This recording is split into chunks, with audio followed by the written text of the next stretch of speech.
Jamais sans la grâce, une dévotion matinale qui vous connecte à la pensée de Dieu et vous donne la provision du ciel au quotidien.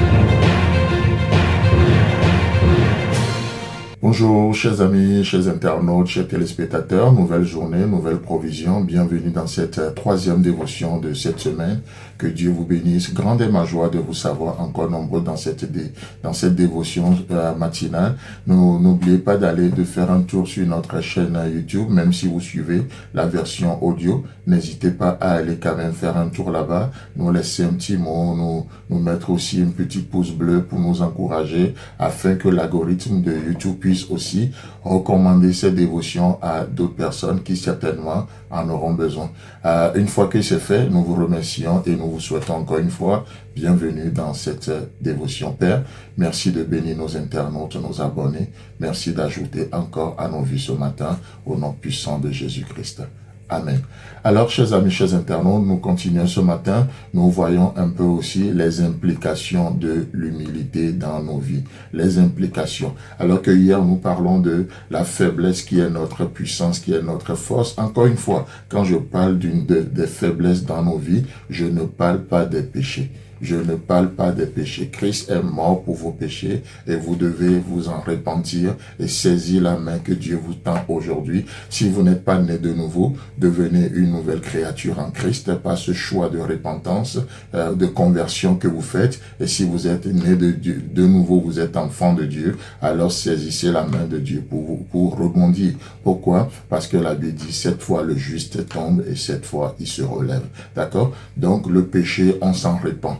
Mais les faiblesses de nos vies, on s'appuie sur Christ qui est fort pour nous. Et d'ailleurs, c'est ça la sanctification. La sanctification, c'est laisser Christ vivre sa vie au travers de nous, n'est-ce pas? Et ce matin, nous voyons un peu une implication ou les implications de l'humilité. L'humilité nous amène à nous tourner vers d'autres personnes. Et nous voyons ça dans Néhémie chapitre 2.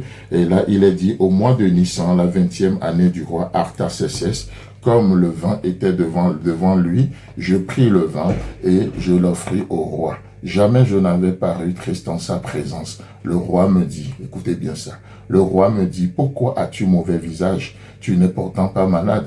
Ce ne peut être qu'un chagrin de cœur. Je fus saisi d'une grande crainte. Et la suite continue. Mais pourquoi je nous propose ce passage ce matin?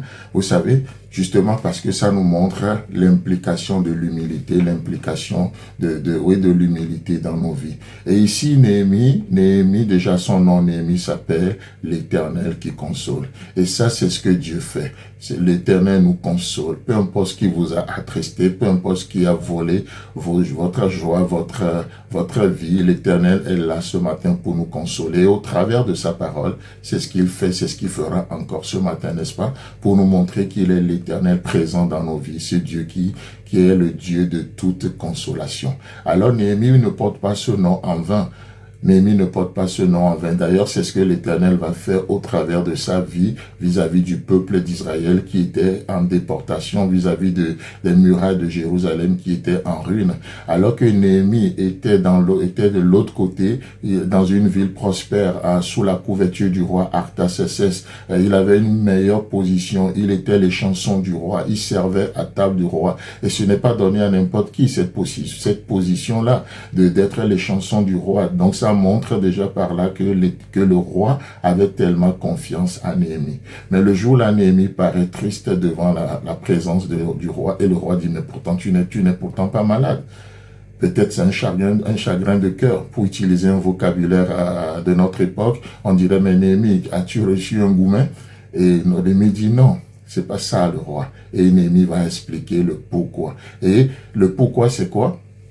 Et c'est ce que nous allons voir demain, Dieu voulant, dans le premier chapitre. Néhémie va parler, il va plaider pour ses frères qui sont restés à Jérusalem. Il ne va pas plaider pour lui, il ne va pas prier pour lui, mais il va se tourner, il va aller devant le roi pour ses frères. Chers amis, chers internautes, c'est aussi ça l'humilité aujourd'hui. Aujourd'hui, nous sommes appelés à aller devant Dieu, mais en parlant de Dieu à nos frères et sœurs. Pas juste aller devant Dieu avec nos prières comme une liste d'épicerie. Seigneur, bénis-moi, Seigneur, bénis-moi, Seigneur, fais ceci pour moi, moi. Non, nous sommes appelés à porter nos frères et sœurs devant l'Éternel, devant le roi, afin que le roi puisse intervenir, peu importe les ruines, peu importe leur état aujourd'hui. Peut-être certains sont malades, peut-être certains sont tristes, certains ne sont pas, d'autres ne sont pas sauvés. Peu importe leur état, leur situation, vous et moi, nous sommes appelés à être des ennemis de notre génération, en portant nos frères et sœurs devant Dieu, afin qu'au travers de nous, Dieu puisse les consoler encore aujourd'hui. Que Dieu vous bénisse, chers amis, chers internautes, et Dieu voulant, on se retrouve demain. Si vous avez aimé cette émission, parlez-en à vos amis. Parlez-leur du message de la grâce et de ce qu'il fait dans vos vies.